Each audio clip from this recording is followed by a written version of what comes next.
Hello everyone, welcome to G centric. और पिछले कुछ लेक्चर में आपने सारी थ्योरी देख ली है। अब करते हैं स्टार्ट न्यूमेरिकल। गेट 2019 का इलेक्ट्रिकल ब्रांच का क्वेश्चन है। दिखने में बड़ा भयानक सा क्वेश्चन है। बहुत सारे स्टूडेंट इस तरीके का जब एग्जामिनेशन हॉल में जब प्रेशर सिचुएशन होती है तो बड़ा सा 4-5 लाइन का, 4 लाइन से ज्यादा का जब न्यूमेरिकल जंप कर जाता है ना। और ये तो अभी मैंने और अरेंज्ड वे में यहाँ पे लिया है फोटो, अदरवाइज वहां पे बहुत छोटी छोटी लाइन में बहुत लंबा चौड़ा क्वेश्चन दिखाई देता है। तो बहुत सारे लोग क्वेश्चन को रीड ही नहीं करते हैं, बड़े क्वेश्चन को रीड ही नहीं करते हैं। इसीलिए अभी से प्रैक्टिस डालो, क्वेश्चन को बहुत केयरफुली रीड करो, क्योंकि हो सकता है दिखने में बड़ा हो और क्वेश्चन बहुत ही आसान हो। ठीक है, चलिए तो स्टार्ट करते हैं क्वेश्चन रीड करना। The magnetic circuit shown below has a uniform cross sectional area. तो यहां एक बात तो तय है, यूनिफॉर्म क्रॉस सेक्शनल एरिया को अंडरलाइन करो। And air gap of 0.2 centimetre, 0.2 centimetre का एयर गैप दे रखा है। द मीन पाथ लेंथ कितना दे रखा है? 40 सेंटीमीटर दे रखा है। एज्यूम दैट, है ना, मीन पाथ लेंथ का मतलब है कि आपका ये जैसे यहां पे शो कर रखा है ना 10 सेंटीमीटर, बट यहां पे लैंग्वेज में भी बोल रखा है कि जो मीन पाथ लेंथ है, मीन पाथ लेंथ ये आपका कितना दे रखा है? 40 सेंटीमीटर दे रखा है। ठीक है, पूरा का पूरा ये लेंथ जो है वो 40 सेंटीमीटर का है। अब आगे क्या है? Assume that leakage and fringing fluxes are negligible. आपका लीकेज और फ्रिंजिंग दोनों के दोनों क्या है? नेग्लिजिबल है। सब कुछ यहाँ पे बिल्कुल हमारे थाली में परोसा जा रहा है क्वेश्चन, सारी चीजें लिखना जरूरी है। When the core relative permeability is assume to be infinite, मतलब इस कोर का रिलेटिव परमेबिलिटी अगर इनफाइनाइट हो जाए, the magnetic flux density computed in the air gap is 1 Tesla. ठीक है, computed in the air gap is 1 Tesla. अब मुझे एक चीज बताओ, फ्रिंजिंग वगैरह इफेक्ट सारा का सारा नेग्लिजिबल है ना? फ्रिंजिंग इफेक्ट सब कुछ नेग्लिजिबल है। तो मैं जो ओवरऑल यहां पे ये बोल सकता हूं कि बी से equal to B A G, air gap है ना। हम ये बोल सकते हैं फ्लक्स डेंसिटी क्या है, कोर की बोलो या एयर गैप की बोलो, बात एक ही है। तो यहां पर ये बोलना चाह रहे हैं क्वेश्चन के हिसाब से मैं यहां पे लिख देता हूं कि यहां पर B equal to 1 tesla, when, कब है ये? जब आपका म्यू आर कितना हो जाए? इनफाइनाइट हो जाए। म्यू आर क्या हो जाए? इनफाइनाइट हो जाए। और म्यू आर किसका रहेगा? रिलेटिव किसका रहेगा? इनफाइनाइट किसका बना सकते हैं? कोर का बना सकते हैं ना। चलो आगे पढ़ते हैं। The magnetic flux density computed in 1 Tesla with same ampere turns. MMF में कोई भी अंतर नहीं आ रहा है। इसका मतलब क्या है? यहाँ पे एमएमएफ क्या है? कांस्टेंट है। एमएमएफ क्या है? कांस्टेंट है। तो और एक चीज निकल के आई कि एमएमएफ क्या है आपका? Constant, same ampere turns. चलो, if the core relative permeability is assume to be 1000, the flux density in tesla calculated in the air gap is. अब आपको क्या बोला है कि अगर ये केस नंबर फर्स्ट हो गया, केस नंबर 2 क्या है कि बी बताओ क्या होगा व्हेन रिलेटिव परमेबिलिटी कितना हो जाए आपका? 1000 हो जाए।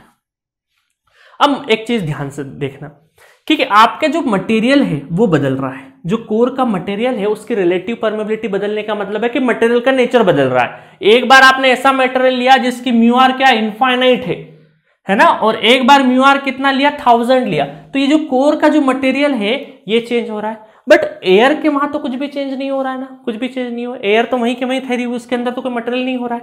तो अल्टीमेटली ये बोलना चाह रहे हैं कि ये मटेरियल के बदलने से जो मटेरियल का जो लेंथ मैग्नेटिक फ्लक्स डेंसिटी जो चेंज हो रही है वो पूछना चाह रहे हैं। बट इन्होंने कंफ्यूज करने के लिए एयर गैप के फॉर्म में पूछा है। इन्होंने कंफ्यूज करने के लिए क्या बोला है कि एयर का बताइए। तो भाई जो एयर जो कोर का होगा चेंज होने के बाद वही एयर का होगा, है ना। सपोज करो यहां पे हम इस तरीके से दो कोर बना दें तो यहां से फील्ड लाइंस यहां से जो भेजोगे वही तो एयर से पास होगी ना, वही तो क्या होगी? एयर से पास होगी, क्योंकि फ्रिंजिंग वगैरह सब कुछ नेग्लिजिबल मान लिया आपने। तो इसका मतलब है कि आप कोर बदल रहे हो तो जो आपके कोर से मैग्नेटिक फ्लक्स डेंसिटी जा रही है वही आपकी एयर की रहेगी। इसी वजह से हमने बी से इक्वल टू बी ए जी बोल दिया और इसको अल्टीमेटली कंफ्यूजन से बचने के लिए इसको मैं बी से सिंबल कर दे रहा हूं। ठीक है, तो ये अब बार बार एयर बोलने की जरूरत नहीं है आपका, ये मैंने काम ही खत्म कर दिया यहां पे। ठीक है, और एमएमएफ कांस्टेंट है यहां पे। तो चलो अब 2 केस बन गए अल्टीमेटली। अब आपको समझ में आया, क्वेश्चन समझ में आ गया। अब देखिएगा नंबर 1। अब हमने जो फॉर्मूले पढ़े वहां से चलते हैं। फॉर्मूले नंबर क्या क्या पढ़ा हमने? फॉर्मूला पढ़ा है कि flux equal to MMF divided by reluctance, MMF divided by reluctance. और मुझे एक चीज बताइए, एमएमएफ क्या है? कांस्टेंट है। एमएमएफ कांस्टेंट है तो क्या मैं ऐसा बोल सकता हूं कि phi is inversely proportional to क्या है? रिलक्टेंस। और अगर मैं यहां से ये चीज रखूं कि B phi equal to B into A, है ना, बी इंटू ए, तो हम ये बोल सकते हैं यहां पे ये बोल सकते हैं कि ये बोल सकते हैं बी कांस्टेंट है आपका, बी क्या है आपका? कांस्टेंट है। तो phi is sorry area constant है, नॉट बी। एरिया क्या है आपका? कांस्टेंट है। तो एरिया कांस्टेंट प्रोपोर्शनल टू हम क्या बोल सकते हैं? बी बोल सकते हैं। Phi is proportional to B, है ना। तो हम यहाँ पे phi is proportional to B, तो असल में यहाँ पे B is proportional to phi की जगह मैंने बी लिख दिया। तो अल्टीमेटली ये रिजल्ट मिला मुझे देखने को। अल्टीमेटली क्या मिला मुझे? ये रिजल्ट देखने को मिला। मतलब रिलक्टेंस के क्या है? इनवर्सली प्रोपोर्शनल क्या आ रही है? फ्लक्स डेंसिटी आ रही है। समझ में आ गया? फ्लक्स डेंसिटी आ रही है। तो अच्छा मुझे एक चीज बताओ, कॉमन सेंस बेसिस पे अगर मुझे इसका आंसर टिक करना हो तो क्या टिक कर सकते हैं? अब रिलक्टेंस क्या होता है? रिलक्टेंस आपका, अगर चलो मैं लिख ही देता हूं, फॉर्मूला ही लिख देता हूं। रिलक्टेंस का अगर फॉर्मूला देखें तो रिलक्टेंस क्या है आपका? Reluctance 1 upon mu not mu R into L divided by A C. तो इसका मतलब है कि रिलेटिव परमेबिलिटी से क्या है? इनवर्सली प्रोपोर्शनल है। इनवर्सली प्रोपोर्शनल है। इसका मतलब है कि पहले इनफाइनाइट थी रिलेटिव परमेबिलिटी, अब कितनी है? 1000 है। तो रिलेटिव परमेबिलिटी क्या हुई है? कम हुई है। तो रिलक्टेंस बढ़ेगा, रिलक्टेंस बढ़ेगा तो मैग्नेटिक फ्लक्स डेंसिटी डिक्रीज होगी। तो आपका जो भी आंसर आएगा 1 टेस्ला से कम आएगा। टाइम नहीं बचा है, 5 मिनट का बचा है, और वहां एग्जामिनेशन हॉल में अगर ये कॉमन सेंस लगा लिया तो एक तुक्का मार के आ सकते हो। 0.5, 0.8, 0.7 जो मर्जी चाहे। किस्मत अच्छी हुई तो आंसर भी आ सकता है। ठीक है, तो एक बात तो पता चल गई कि 1 टेस्ला से कम आएगा आंसर। यहां पे जो भी फिलअप होगा 0.7, 0.8, 0.9 इसी तरीके से कुछ ना कुछ होगा। ठीक है, एग्जैक्टली तो आंसर हम लोग निकालेंगे। समझ गए अब आप? तो इसका मतलब है कि यहां पर अगर मैं इसको सॉल्व करूं तो क्या मैं ऐसा बोल सकता हूं B2 डिवाइडेड बाई B1। दो केस बन गए ना, case number 1 that is case number 1, case number 2 तो ये दैट इज B1 और ये हो गया B2, है ना। तो यहाँ पे B1 और B2, तो यहाँ पे जो रिलक्टेंस निकलेगा दैट इज रिलक्टेंस, जो भी टोटल रिलक्टेंस, अभी हम लोग कोर की बात करें बट टोटल रिलक्टेंस की बात करें तो ये हो जाएगा हमारा B1 divided by R1 divided by R2। Reluctance inverse proportional है ना, तो ये लिख दिया। अब यहाँ पे क्या चीजें पता है हमें? यहाँ पता है B1 तो कितना है? B1 तो है 1 टेस्ला, 1 टेस्ला। तो ये तो हमारा क्या है? 1 टेस्ला। तो अल्टीमेटली हमें दोनों का रिलक्टेंस, दोनों सिचुएशन में बस रिलक्टेंस ही तो फाइंड आउट करना है। इन दोनों सिचुएशन में रिलक्टेंस फाइंड आउट करना है। तो हम देख लेते हैं फर्स्ट सिचुएशन में रिलक्टेंस अगर देखें, है ना, जब इनफाइनाइट था, फर्स्ट सिचुएशन क्या थी हमारी कि when mu R equal to infinite, mu R infinite था, तब रिलक्टेंस अगर देख लें तो कितना हो जाएगा? Reluctance equal to 1 upon mu not mu R. ठीक है, अब ये टोटल रिलक्टेंस देख रहे हैं हम लोग, टोटल रिलक्टेंस। तो इसको मैं आरसी से डिनोट करने की बजाय ऐसा लिख सकता हूं, इसको ऐसा लिख देते हैं, काम करते हैं ना, इसको थोड़ा सा कट कर देते हैं। क्या मैं total reluctance that is R1 reluctance अगर देखूं तो ये हो जाएगा reluctance of core plus reluctance of air gap, है ना। रिलक्टेंस है ना, R से सिंबल कर दिया मैंने। ठीक है, चलो तो अब यहाँ पे R1 कितना हो जाएगा? Reluctance of core. अब reluctance of core 1 upon mu not mu R into LC divided by AC plus यहाँ पे कितना हो जाएगा? 1 अपॉन एयर में तो म्यू नॉट ही आएगा सिंपली, यहाँ पे LAG divided by AAG। Area बराबर है क्योंकि सब कुछ नेग्लिजिबल है। अब देखिए इनफाइनाइट हुआ, समथिंग अपॉन इनफाइनाइट, तो ये तो टर्म क्या हो जाएगा? 0 हो जाएगा। तो R1 इक्वल टू कितना हो गया? 0 plus 1 upon mu not A, है ना। AC और AG क्या है? बराबर ही है।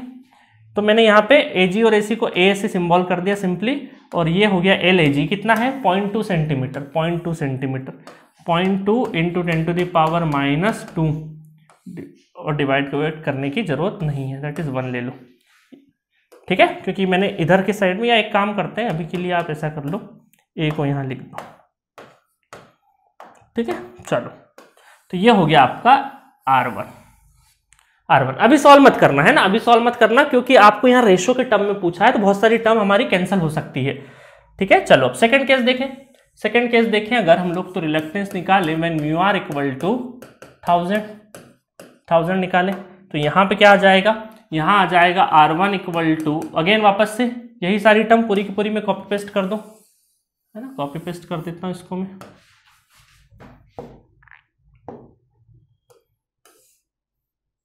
ये मैंने कॉपी कर दिया। ठीक है, तो इसको मैं R1 की बजाय क्या लिख देता हूं, R2। केस नंबर 2 की बात हो रही है ना, R2, तो that is RC plus RAG, air gap का रिलक्टेंस। अब देखिएगा यहाँ पे कॉमन क्या हो सकता है, 1/μ0 और A, दोनों एरिया तो कॉमन है ना, ये दोनों क्या है, बराबर है। तो इसका मतलब है ये बराबर है, तो μ0 A बराबर है तो LC divided bye μr plus LAG divided not divided by LAG simply. अब देखिएगा यहाँ पर R2 इक्वल टू कितना हो गया, 1/μ0 A और अंदर की साइड में LC। अब देखिए क्या हुआ, मीन अगर यहाँ नहीं बोला जाता हमसे, मीन कोर लेंथ नहीं बोला जाता 40 सेंटीमीटर, तब हमको सिर्फ ये बना के दिया जाता था, हम इसमें से माइनस करते 10 माइनस 0.2 सेंटीमीटर, मतलब 10 क्या 40 है ना, टोटल चारों 40, 10 10 10 10 4 कितना हो जाएगा, 40 40 माइनस 0.2 रखते हैं हम लोग। बट हमें मीन कोर लेंथ दे रखा है तो हम यहाँ पे डायरेक्टली 40 लिख देंगे। यहाँ पे डायरेक्टली क्या लिख देंगे, 40 centimetre, 40 into 10 to the power -2 divided by 1000, और LAG कितना है, 0.2 इंटू 10 टू द पावर -2। ठीक है, इन दोनों R1 और R2 को जब हम यहाँ रखेंगे तो μ0 A और μ0 A ये नीचे डिनोमिनेटर कैंसिल हो जाएंगे, है ना, डिनोमिनेटर कैंसिल हो जाएंगे, और B2 equal two divided by यहाँ पे आ जाएगा R1 ऊपर की साइड में है तो ये आपका आ जाएगा 0.2 into 10 to the power -2 divided by, इसको जब सॉल्व करोगे इस पूरे R2 को यहाँ पे रखोगे, है ना, μ0 A तो पूरा कैंसिल हो जाएगा, सिर्फ इसको सॉल्व करना है, तो B2 आ जाएगा 0.833 टेस्ला। ठीक है, ये आंसर आ गया। अब आप में से बहुत सारे स्टूडेंट अगर यहाँ 40 नहीं रखना चाहते हैं और बोलना चाहते हैं कि सर हम 40 नहीं रखते, 40 माइनस 0.2 रखना चाहते हैं, तो भी आंसर क्या जो रेंज गिवन था, क्योंकि ये फिल इन द ब्लैंक्स वाला था, तो रेंज जो गिवन था वो वैसा गिवन था कि आप दोनों ही चीजें रखते, चाहे 40 माइनस वो करके रखते, तो भी आपके रेंज के अंदर ही आंसर आता। ठीक है, तो एक बेसिक डिफरेंस बता देता हूं कि जब भी क्वेश्चन में मीन कोर लेंथ अगर गिवन हो तो डायरेक्टली हम एयर गैप को माइनस नहीं करेंगे, डायरेक्टली 40 ले लेंगे। बट अगर मीन कोर लेंथ नहीं बोला जाता और हमें फिजिकली इस तरीके से दिया जाता तब हम लोग माइनस करके ही लिखते। बट ऑब्जेक्टिव एग्जाम में ज़्यादा अंतर नहीं पड़ेगा, क्यों, क्योंकि आपको एक पर्टिकुलर रेंज दी जाएगी, उसमें ही आपको आंसर चाहे इससे करो चाहे उससे करो, आंसर में अंतर नहीं आएगा।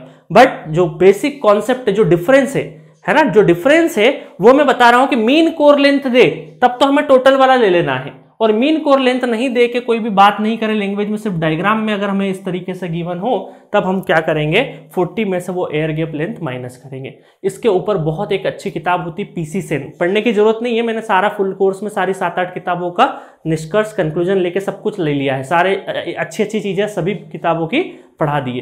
तो PC सेन एक किताब आती है, उसमें मैग्नेटिक सर्किट के ऊपर काफी अच्छे न्यूमेरिकल गिवन है। ठीक है, चलिए, तो ये हमारा क्वेश्चन रहा, गेट इलेक्ट्रिकल 2019 का क्वेश्चन था।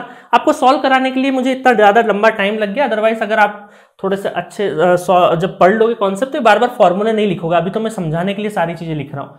म्यू आर इनफाइनाइट आया तो वहीं से आप 0 कर दोगे, है ना। देखो हमने लॉजिकल पकड़ लिया था ना कि कितना 1 टेस्ला से कम आना चाहिए आंसर, तो हमारा आ रहा है देखो 0.8 0.3, किसी ने तुक्के में 0.80 या 0.82 इस तरीके से कर दिया होता तो उसका आंसर हो सकता रेंज में आ जाता। तो आपको कम से कम ये तो पता चल जाएगा, करेक्ट आंसर ना सही बट ये तो पता चल जाएगा कि जो भी आंसर आया है वो अप्रोप्रिएट है या नहीं है।